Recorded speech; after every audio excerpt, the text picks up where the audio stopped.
45.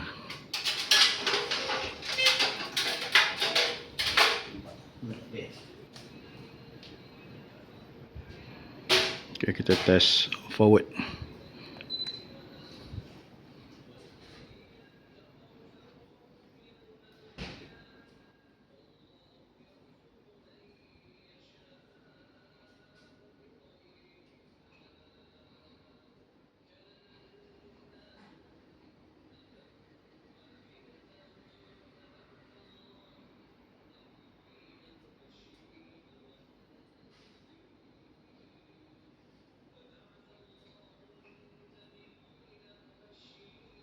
Dia perlu stop betul, baru kita tu baru kita apa?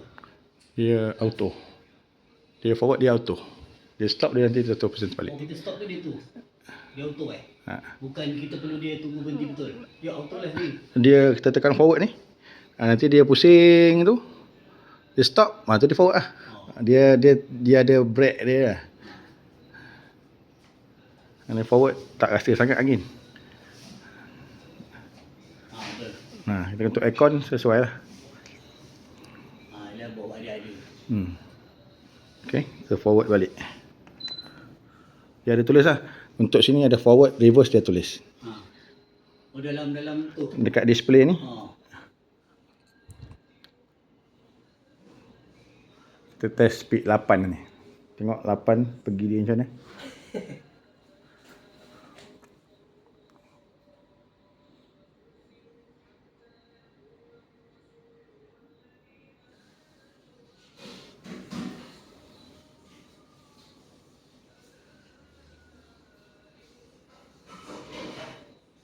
Aku suka pasal tu, dia tak membuai tau.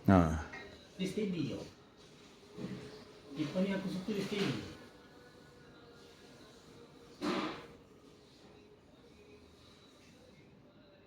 Dia slow, nanti dia laju.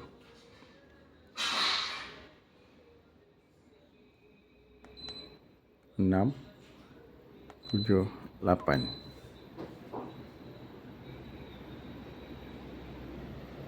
Alright. Nombor 8.